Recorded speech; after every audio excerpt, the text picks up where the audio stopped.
Assalamualaikum warahmatullahi wabarakatuh. Perkenalkan, nama saya Siva Sofyan, mahasiswi semester 5 jurusan PGMI Fakultas Ilmu Tarbiyah dan Keguruan.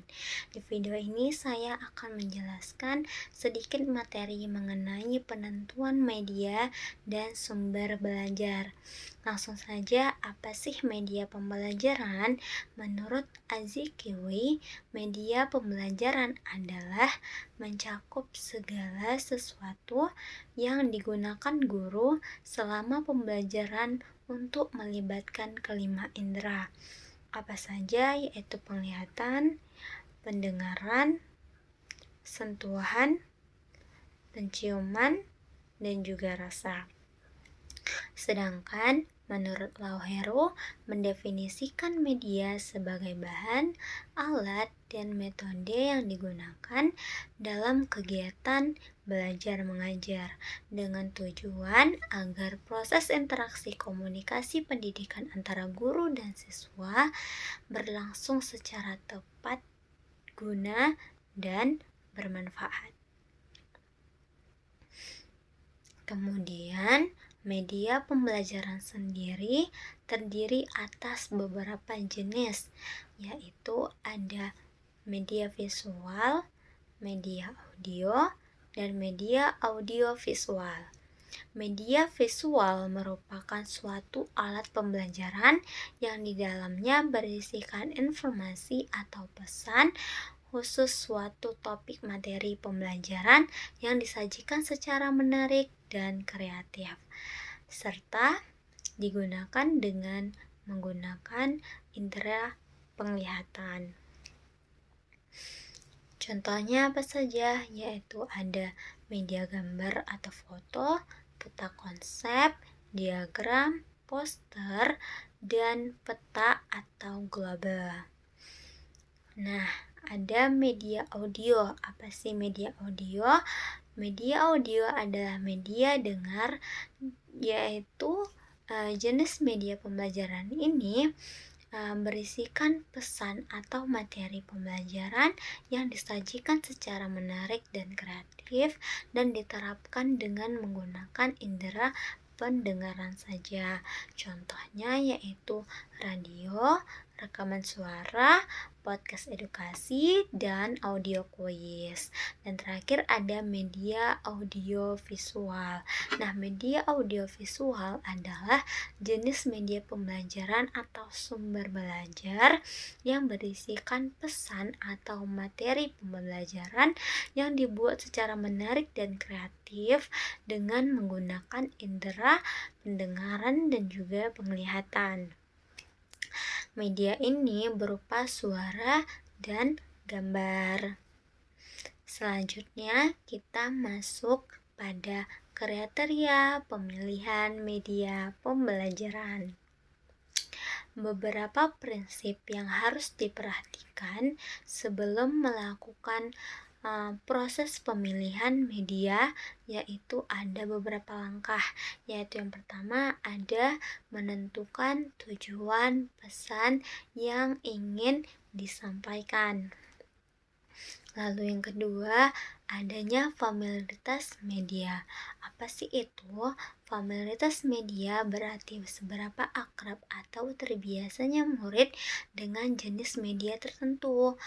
Yang ketiga, ada sejumlah media pembelajaran yang dapat dipilih atau dibandingkan. Lalu yang keempat, adanya sejumlah kriteria atau norma yang dipakai dalam proses pemilihan, bahwa ada beberapa standar atau pedoman yang harus diperhatikan saat memilih media pembelajaran. Setelah itu ada penentuan media pembelajaran. Nah, penentuan media pembelajaran melibatkan beberapa langkah penting untuk memastikan bahwa media yang dipilih efektif dan sesuai dengan tujuan pembelajaran, yaitu yang pertama ada menentukan tujuan pembelajaran. Lalu yang kedua, menganalisis karakteristik siswa. Lalu yang ketiga, evaluasi jenis media. Lalu yang keempat, pertimbangan ketersediaan. Lalu yang kelima, menguji coba dan evaluasi. Dan yang terakhir, rencanakan integrasi media. Setelah membahas media pembelajaran, kita masuk pada media sumber belajar. Menurut Prastono, sumber belajar pada hakikatnya adalah segala sesuatu, baik benda, data, fakta, ide, orang, dan lain sebagainya yang bisa menimbulkan proses belajar. Contohnya, buku paket, modul, LKS atau biasa dikenal sebagai lembar kerja siswa, realia, model, market, bank, museum, kebun binatang, dan pasar. Kemudian, sumber belajar memiliki beberapa jenis atau klasifikasi. Nah, menurut Sils dan Ricky, ada beberapa klasifikasi sumber belajar, yaitu yang pertama pesan, yang kedua orang, yang ketiga bahan, yang keempat alat, dan yang kelima teknik yang merupakan prosedur baku atau pedoman langkah-langkah dalam penyampaian pesan. Lalu yang keenam ada latar atau tempat atau juga bisa disebut lingkungan. Kemudian kita lanjut pada kriteria penentuan sumber belajar. Dalam pemilihan sumber belajar ada kriteria yang perlu diperhatikan. Nah, kriteria ini terbagi menjadi dua, yaitu yang pertama kriteria umum dan yang kedua kriteria berdasarkan tujuan belajar yang ingin dicapai. Secara umum, kriteria-kriteria tersebut meliputi beberapa aspek, yaitu yang pertama ekonomis, yang kedua praktis dan sederhana, yang ketiga mudah diperoleh, yang keempat fleksibel dan luas, dan yang kelima kesesuaian komponen dengan tujuan. Sedangkan kriteria sumber belajar yang berdasarkan tujuan penggunaannya yaitu sebagai berikut, yaitu yang pertama, sumber belajar sebagai motivasi. Lalu kita lanjut yang kedua, sumber belajar untuk pengajaran. Lalu yang ketiga, ada sumber belajar untuk penelitian. Dan keempat, ada sumber belajar untuk pemecahan masalah. Dan masuklah kita pada pembahasan yang terakhir. Apa itu? Yaitu penentuan sumber belajar. Nah, berikut ini adalah langkah-langkah penentuan sumber belajar, yaitu ada yang pertama, menetapkan tujuan pembelajaran. Tujuan ini biasanya tertuang dalam silabus atau rencana pembelajaran